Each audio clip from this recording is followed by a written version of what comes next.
अपनी शायद 55-56वीं गाथा चलेगी, इसकी टीका चलानी है। एक दफा गाथा का पद्यानुवाद कम से कम पढ़ लें।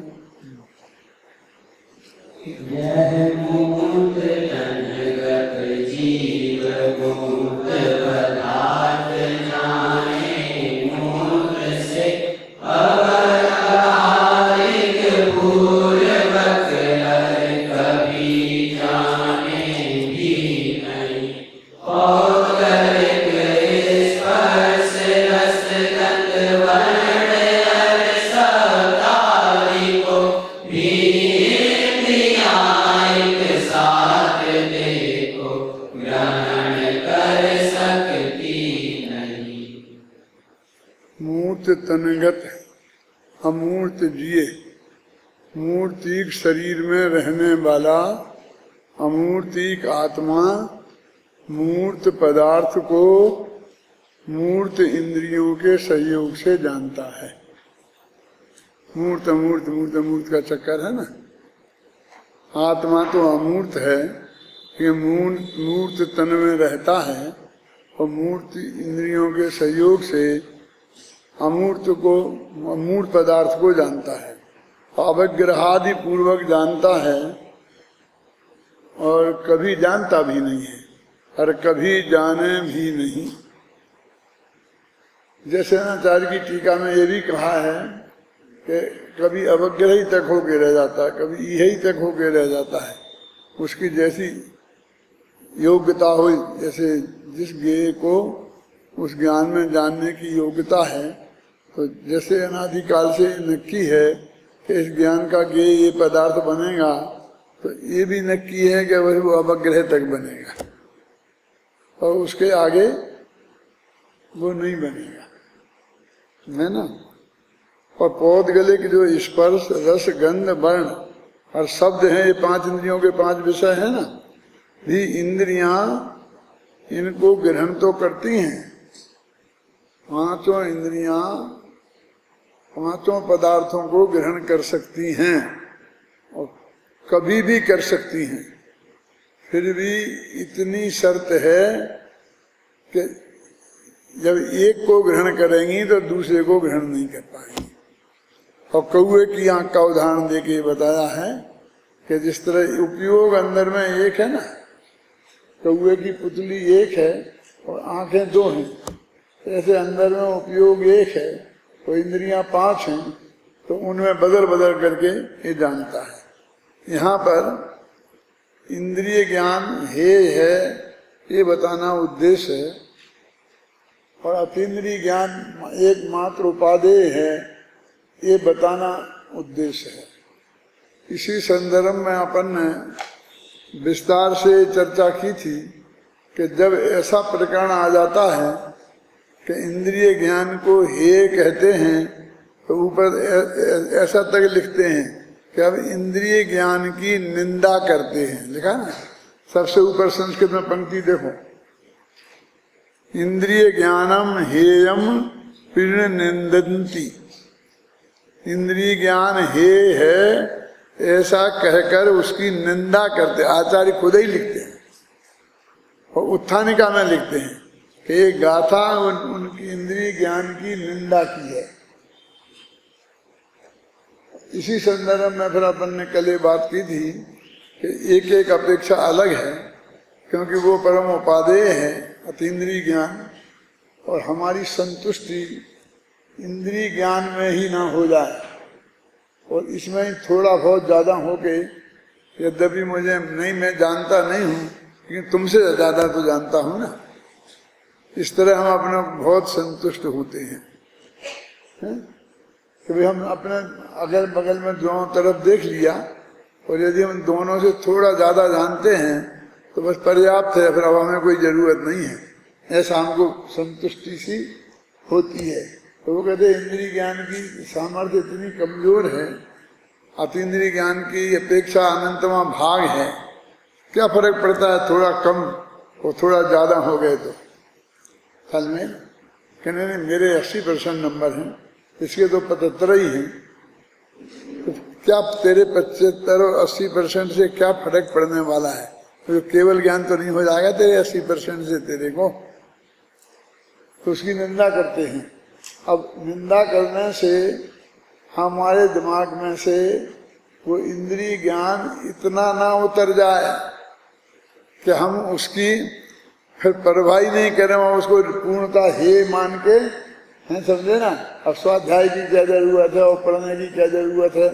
पठितव्यम सो मर्तव्यम, ना पठितव्यम सो मर्तव्यम, तो दांत किटाकिट किम कर्तव्यम। पढ़ेंगे वे भी मरेंगे और नहीं पढ़ेंगे वे भी मरेंगे, तो बेकार दांत किटकिट करने से क्या फायदा है, ऐसा बोलते ना। तो ऐसी, क्योंकि हमको जो भी उपलब्धि करनी है वो होनी है, वो इसी बीज रूप से यही काम करेगा उसमें। माने सम्मा दर्शन भी हमें होगा ना, तो जो हम अपने आत्मा का अनुभव करेंगे तो इसी मति ज्ञान श्रुति ज्ञान से ही करेंगे, है ना। उसी मति ज्ञान श्रुति ज्ञान को यहाँ इंद्रिय ज्ञान कह रहे हैं, है ना। अच्छा, अब अपने टीका पढ़ते हैं। इंद्रिय ज्ञान में उपलम्भक भी मूर्त है और उपलब्ध भी मूर्त है। कहते इंद्रिय ज्ञान है, उसमें उपलम्भक माने उपलब्ध कराने में सहायक, और उपलब्ध माने जिसे हमें समझना है।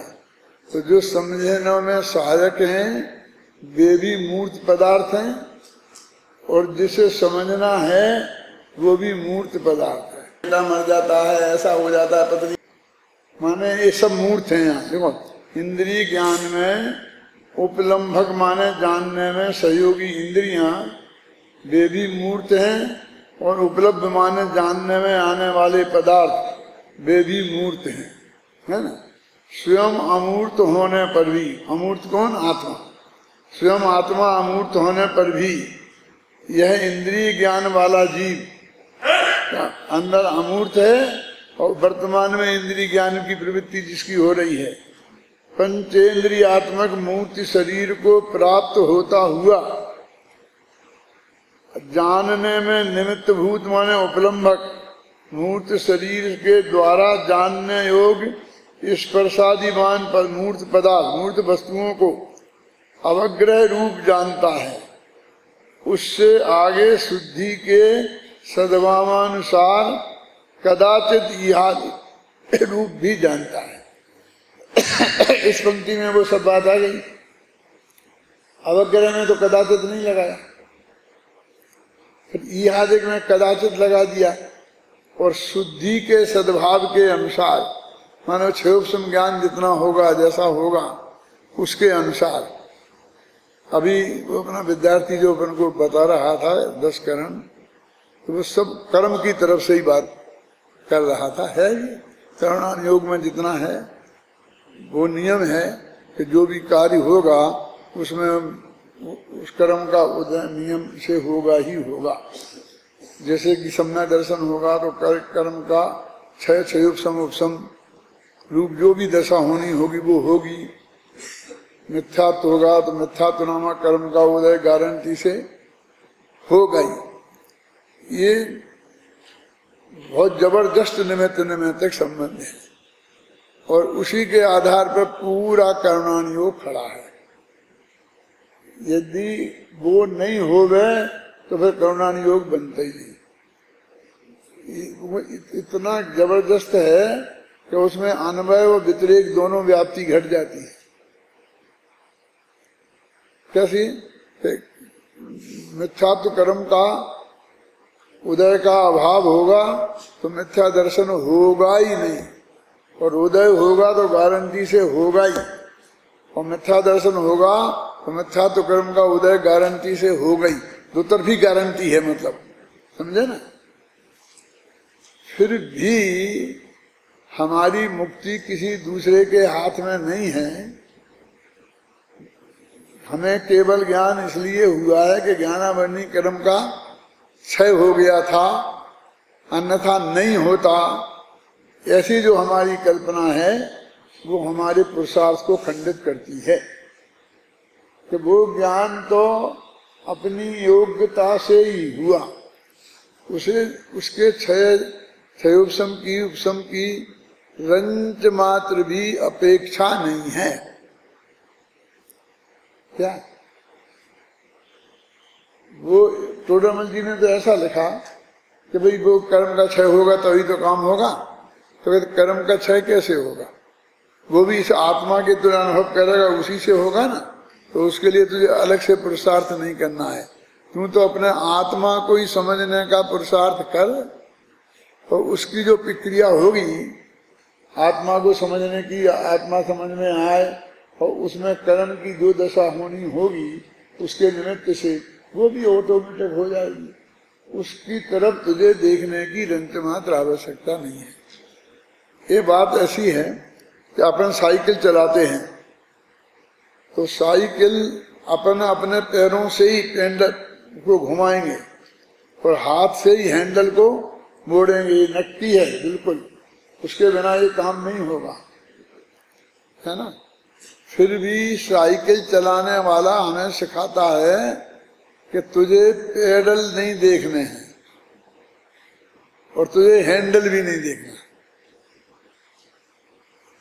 पेडल चलाने हैं, उसके बिना साइकिल नहीं चलेगी।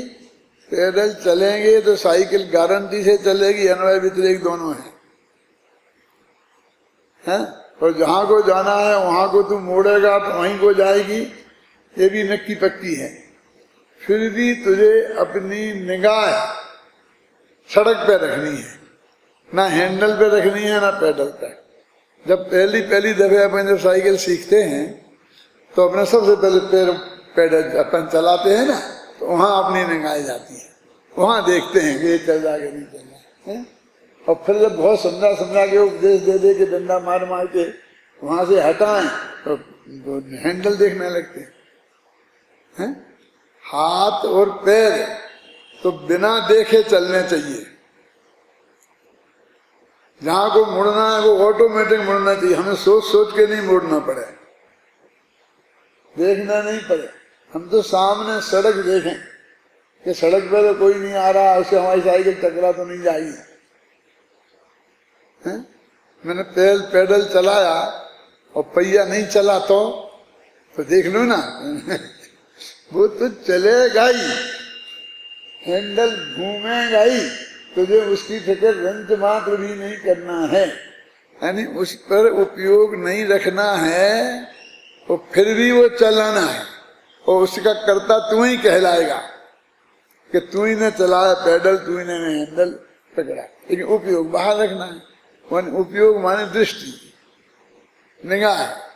निगाह सड़क पे रखनी है, तो दृष्टि आत्मा पे रखनी है, दृष्टि कर्म पे नहीं रखनी है। तो कारमान प्रगणाएं हैं, स्पर्धक हैं, जो भी जितने भी होंगे, और उनमें संख्या परमाणुओं की कितनी है, और उनको सुन के अपना आश्चर्य होता है, आश्चर्यचकित होते हैं अपन।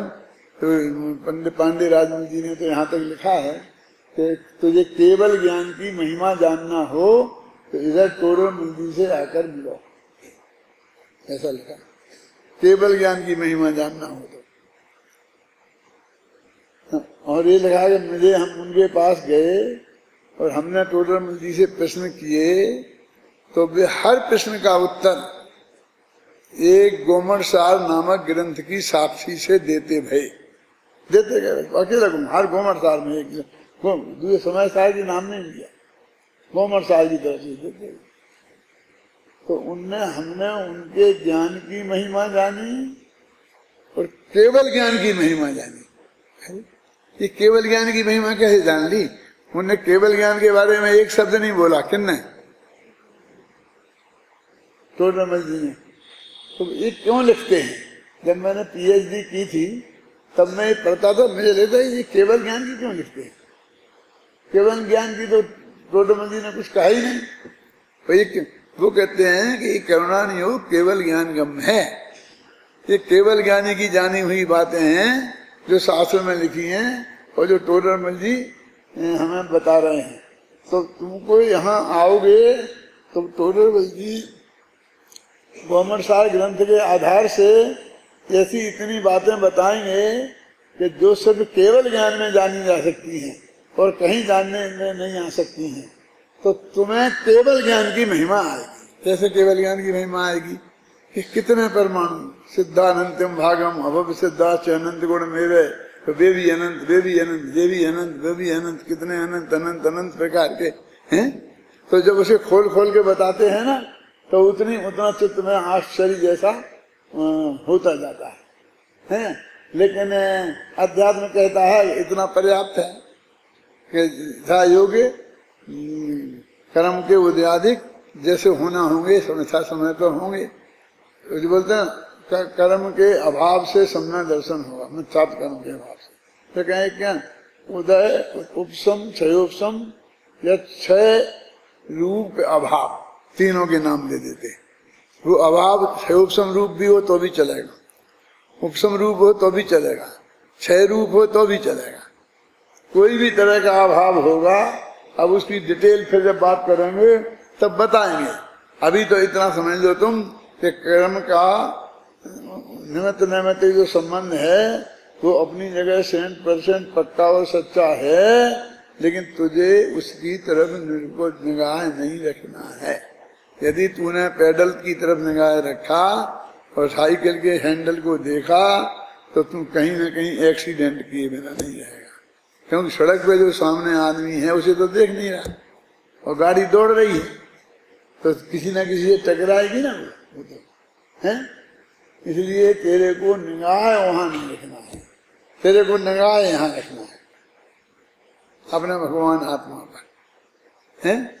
तो फिर उसका क्या होगा? कर्म का हो जाएगा, अपने आप समय पर हो जाएगा। जो अपन ने खाना खाया है वो कौन पचाएगा? अपने ही पचाएंगे ना। तुम्हारा तुम पचाओगे, मेरा मैं पचाऊंगा।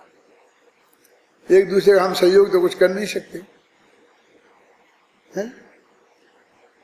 लेकिन तेरे को खाना पचाने के लिए जो भी पुरुषार्थ होना है करना, तो क्या बोले वहां उपयोग नहीं रखना है। तो ये ज्ञान का भी गेय नहीं बनाना है।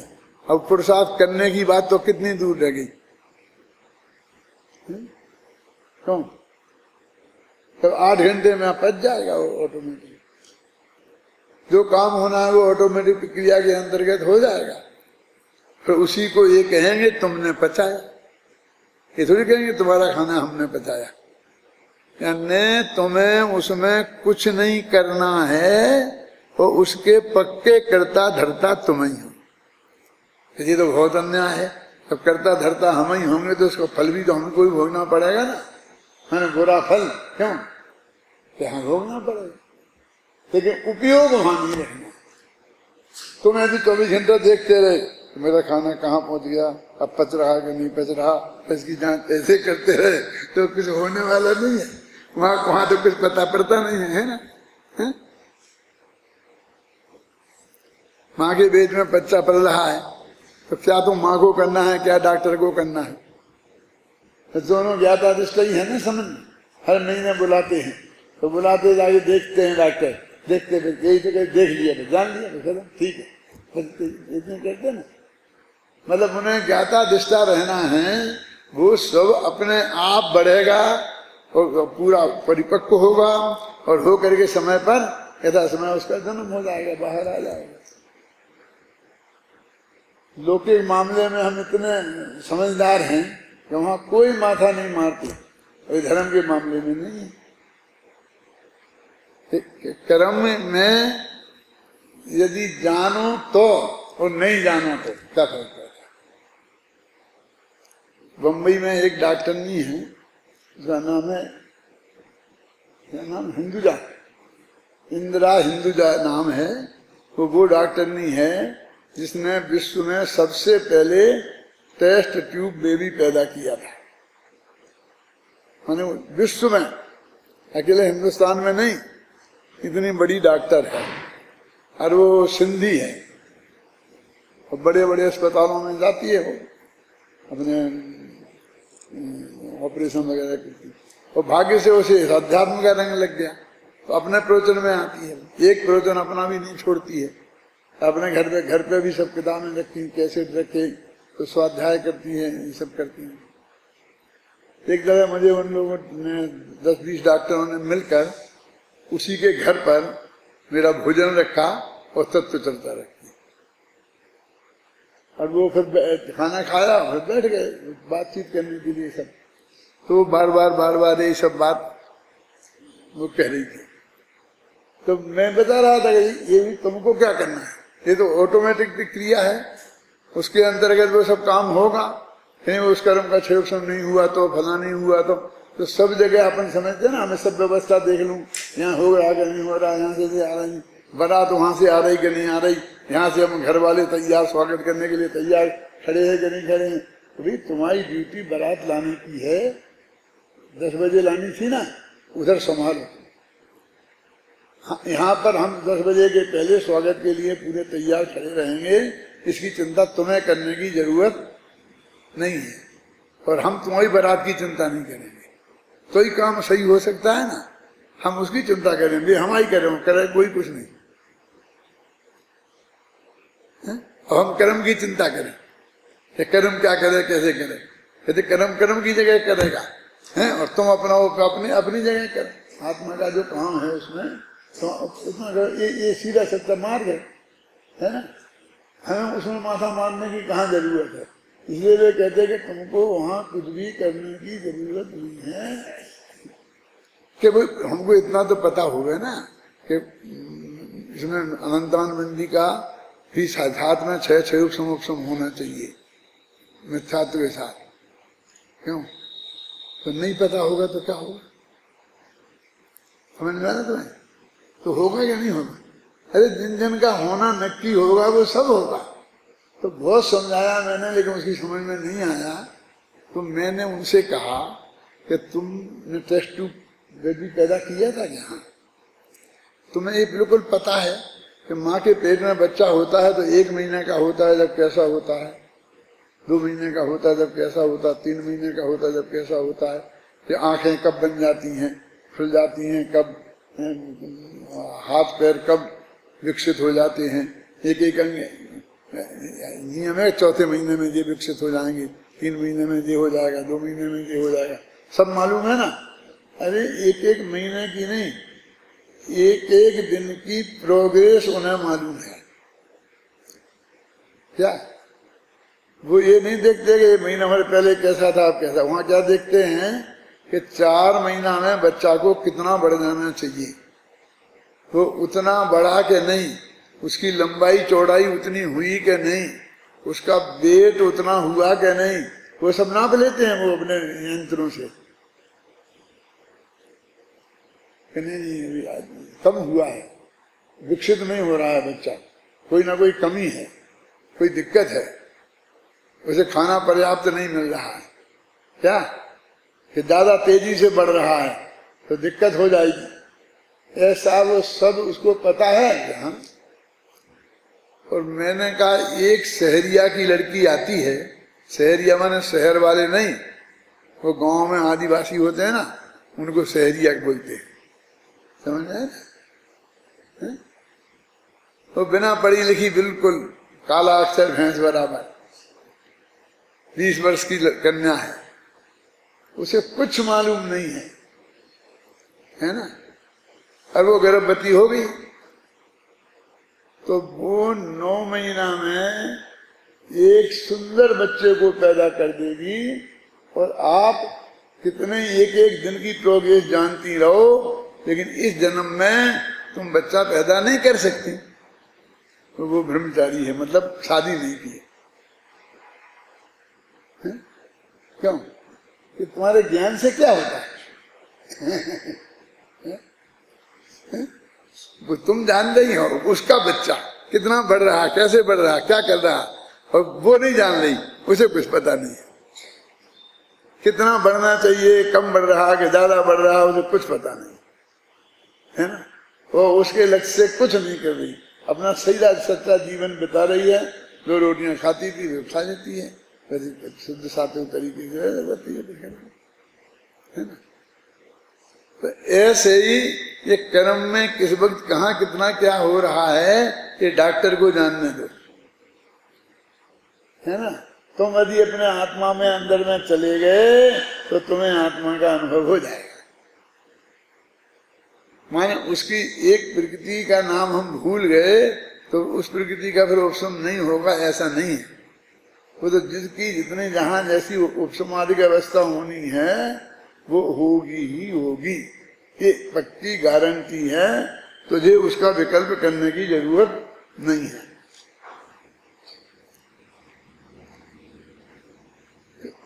देखो, स्वयं अमूर्त होने पर भी इंद्रिय ज्ञान वाला जीव पंचेंद्रियात्मक मूर्त शरीर को प्राप्त होता हुआ जानने में निमित्त भूत उपलम्बक मूर्त शरीर के द्वारा जानने योग्य स्पर्शादिमान मूर्त वस्तुओं को अवग्रह रूप जानता है।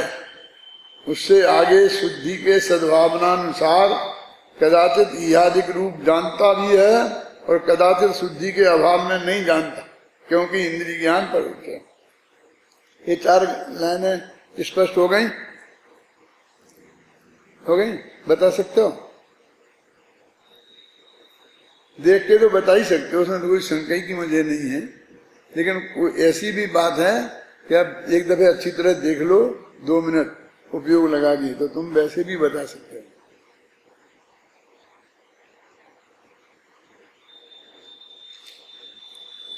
इतना कठिन नहीं है, वो बात स्पष्ट है। कोई विशेषण एक आध बीच में छूट जाए तो छूट जाए, कोई चिंता की बात नहीं है।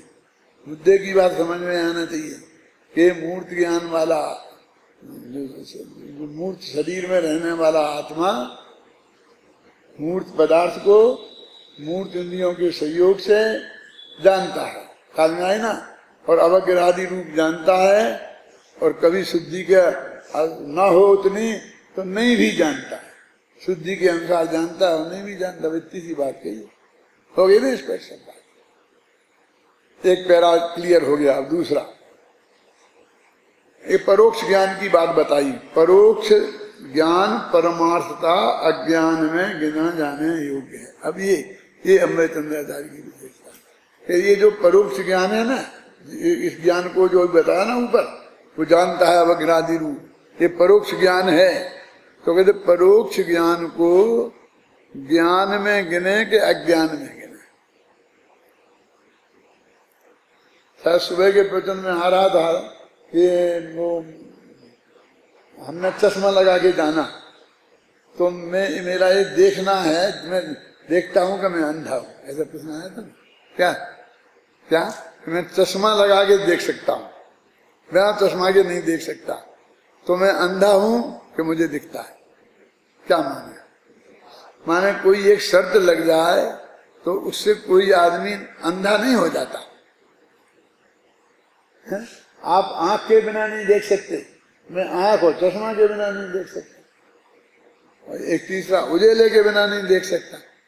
माने शर्तें लग गई चाहे जितनी, लेकिन वो देखने के भेद हैं, नहीं देखने के भेद नहीं है। ख्याल में है ना? अब ये वो कहते हैं ज्ञान ही मानना चाहिए ना, इस परोक्ष ज्ञान को माना भी है शास्त्रों में। अब ये अध्यात्म के जोड़ में कह रहे हैं तो उसे अज्ञान में गिने जाने योग्य है। ये अद्भुत बात है। देखो लिखा ना, परोक्ष ज्ञान परमार्थता अज्ञान में गिने जाने योग्य है। देखो ना क्लियर, कहाँ पंडित लिखा? तो ये कथनचित है कि सर्वथा अज्ञान में गिने जाने योग्य है? क्या है? कथनचित है। कहाँ लिखा? हाँ, परमार्थता लिखा ना, तो परमार्थता माने निश्चय न से। आइए समझ ना, मैंने व्यवहार से नहीं, आप समझ गए ना। वो परमार्थता लगा तो अब चाहे जितनी ही लगा दो, हे यही है, अज्ञान में ही गिना जाने योग्य है, फिर कोई घबराहट की बात नहीं है ना। परमार्थ से फिर जो भी कहो वो कहो तुम। अब हम ये भूल जाते हैं कि ये परमार्थ लगा के कह रहे हैं, और हम समझे बिल्कुल ने क्लियर कहा था कि हे ही है, बिल्कुल छोड़ने लायक है, वो तो बिल्कुल है। अब ये भूल जाते हैं कि परमार्थ लगा है, और नहीं लगा होता शांति जी तो तो समुद्र भद्र कहते तो भी हमारे यहाँ तो लगा ही है। हम शादवादी हैं तो हमारे यहाँ तो नहीं भी लगा हो तो लगा ही है। कभी कभी ऐसा इसलिए हो जाता है कि छंद में जगह नहीं होती है, हम निश्चय न परमार्था कुछ लगा देवे, ही खलू चर चा वही तो लगा ही देते हैं, है? उनको ये उसका में से अर्थ निकाल लेते ना अपन, ही माने निश्चय से, खलू माने निश्चय से। ये पूरक शब्द भी हैं और ये ऐसा वस्तु का स्वरूप भी बताते हैं। पहले बताई थी ना तुम्हें, कविता बनाना सीखने के लिए कोई गया अपने गुरुजी के पास, तो गुरुजी ने कहा अरे उसमें क्या है, अभी 5 मिनट में सिखाता हूँ कविता बनाना, उसमें क्या है। कि बोलो कि जब कुछ नहीं आया समझ में तो चा लिख दो, ही लिख दो, खलू लिख दो, वही लिख दो, कविता बन जाएगी। यानी उनने तो ये कहा कि कविता तो तुम बनाओगे ही, लेकिन वहां पर छंद नहीं बन रहा हो, एक अक्षर कम पड़ रहा हो, एक अक्षर ज्यादा पड़ रहा हो, तो ये पूरक के शब्द हैं, ये पूरक हैं, इनको बीच में लगा दो, इनका कुछ अर्थ नहीं होता है, इससे भाव बिगड़ेगा नहीं और कविता बन जाएगी। अच्छा, तो बैठा तो कुछ समझ में नहीं आया तो उसने चा लिख दिया। फिर बहुत सोचा तो फिर कुछ समझ में नहीं आया तो ही लिख दिया। फिर सोचा फिर समझ में नहीं आया तो खलू लिख दिया। फिर सोचा फिर समझ में नहीं आया तो फिर बई लिख दिया। फिर सोचा फिर समझ में नहीं आया तो चा लिख दिया। इस तरह बहुत बढ़िया कविता बन गई। चही खल बई, चही खल बई, चही खल बई।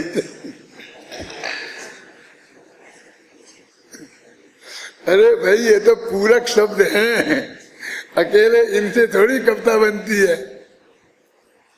समझ में आएगा? जो कविता तुम बनाना जानते हो, हम तो यही समझे कि तुमसे बना ले, तुमसे अच्छी नहीं बनती होगी तो हमने ऐसी तरकीब बताई। ये ऐसी नहीं कि तुम बिल्कुल ही नहीं ढूंढते हो तो चार्ज कोई इन शब्दों से बना लेगा। तो परोक्ष ज्ञान परमार्थता अज्ञान में गिने जाने योग्य है, क्योंकि आत्मा का चैतन्य सामान्य के साथ अनादि सिद्ध संबंध होने पर भी, आत्मा के अनादि से चैतन्य सामान्य तो है ही ना, अति दृढ़तर अज्ञान रूप तमो ग्रंथि के द्वारा आवृत आत्मा पदार्थों को स्वयं जानने में असमर्थ होने से प्राप्त और अप्राप्त पर पदार्थ, प्राप्त माने जाना हुआ, अप्राप्त माने नहीं जाना हुआ, पर पदार्थ रूप सामग्री को खोजने की व्यग्रता से अत्यंत चंचल व अस्थिर होता हुआ, अनंत शक्ति से च्युत होने से घबराया हुआ, महामोह मल्ल के जीवित होने से पर को परिणमित करने में अभिप्राय से पद पद पर ठगाया जाता है। अतः परोक्ष ज्ञान ही है, जिसको परोक्ष ज्ञान है वो कदम कदम पर ठगाया जाता है। क्यों ठगाया जाता है? कि उसमें जितनी कमजोरियां हैं उनसे ये सारी चीजें उनने बताई। वो चंचल चित्त है, अस्थिर हो जाता है, ये हो जाता है, ये हो जाता है, ये सारी चीजें वहां गिनाई। यही अमृतचंद्राचार्य एक जगह इसी प्रवचन सार में लिखते हैं कि मेरी समझ में नहीं आता है कि ये आत्मा निमित्तों की खोज में इतना व्यग्र क्यों होता है। माने खोजने की जरूरत ही नहीं है, जब कार्य होता है तो वहां नियम से निमित्त होता ही है। जो आचार्य बताते हैं ना कि निमित्त जहां होता ही है, जब इतना जितना बताएं तो वो क्या कहता है, देखो गुरुजी ने कहा ना निमित्त होता ही है ना, हाँ होता ही है ना, कहा कि निमित्त के बिना नहीं होगा काम, के हाँ कहा तो फिर निमित्त तो खोजना पड़ेगा ना। ये कहते हैं कि निमित्त होता ही है, उसमें से खोजना पड़ेगा, ये तूने कहां से निकाला। यानी वो क्या समझता है, उसकी आवश्यकता है ही तो मुझे व्यवस्था तो करनी ही पड़ेगी। और वो तो ये कह रहे कि वो तो व्यवस्थित ही है, होता ही है, माने अब होता है तो खोजने की कहां जरूरत है। दोनों अर्थ समझ में आ रहे क्या नहीं? उसका अर्थ क्या था कि वो चीज गारंटी से होगी ही तो उसे खोजने की कहां जरूरत नहीं। और वो अर्थ क्या निकाल रहा है जब जरूरत ही है उसके बिना काम नहीं होगा, तो खोजूंगा नहीं तो काम कैसे होगा। तो वो कहते हमारे शब्द का तुम अर्थ ही नहीं समझा, हम क्या कह रहे हैं?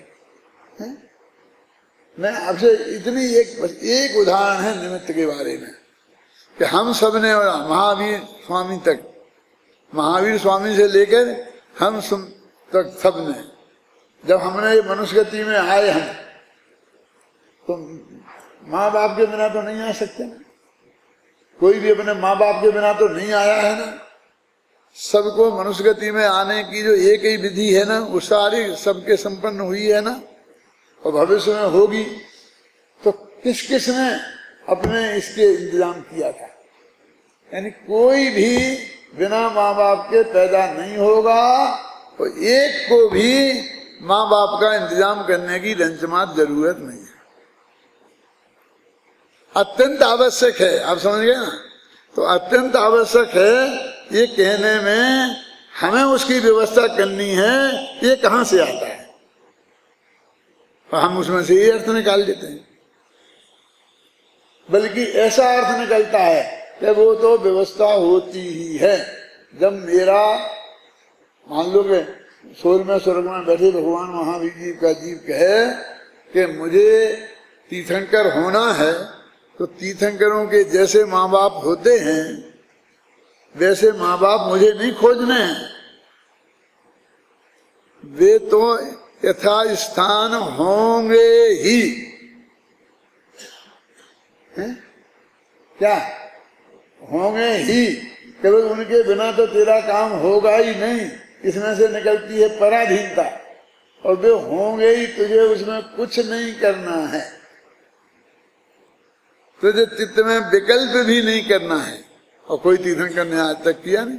सरवार सिद्धि में बैठे थे, 16वें स्वर्ग में थे, हैं कोई कहीं थे कोई कहीं थे, वो सब में उसमें आए। और ये हम तुम भी, हमने तुमने भी, किसने क्या किया था? कुछ नहीं किया किसी ने कुछ।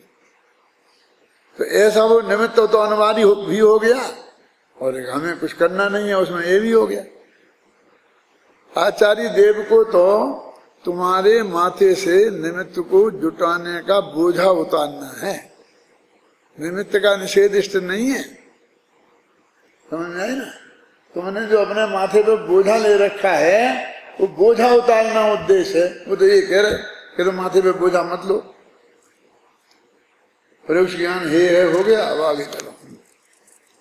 यद्यपि स्पर्श रस गंध और वर्ण वाले पुद्गल इंद्रियों द्वारा ग्रहण करने योग्य हैं, ये बात माने ठीक है, तो भी वे इंद्रियों द्वारा एक साथ ग्रहण नहीं किए जा सकते।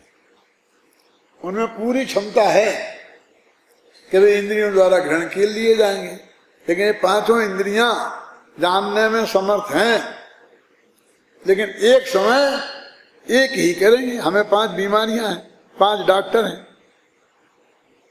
और वे सब हमारे इलाज करने में समर्थ हैं, लेकिन देखेगा तो एक ही एक।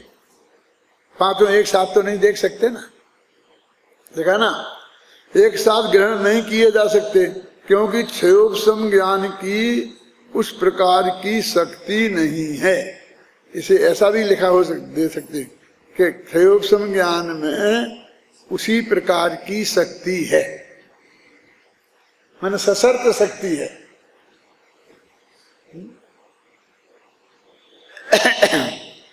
इंद्रियों की छायोपशमिक अंतरंग ज्ञात्री शक्ति कौवे की पुतली के समान क्रमिक प्रवृत्ति वाली होने से एक ही साथ अनेक विषयों को जानने में असमर्थ है। आ गया ना कौवे का उदाहरण।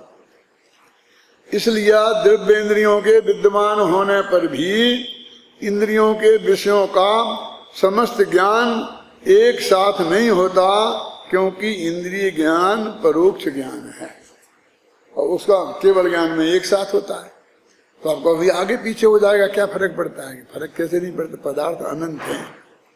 यदि क्रम पढ़ते ही तो फिर सबका ज्ञान होगा ही नहीं, बहुतों का नंबर तो आएगा ही नहीं। इतनी भीड़ खड़ी है पीछे, लगी लगी एक दुकान के सामने 1000 ग्राहक खड़े हैं, कहते एक साथ डॉक्टर नहीं देख सकता, एक एक को देखेगा डॉक्टर।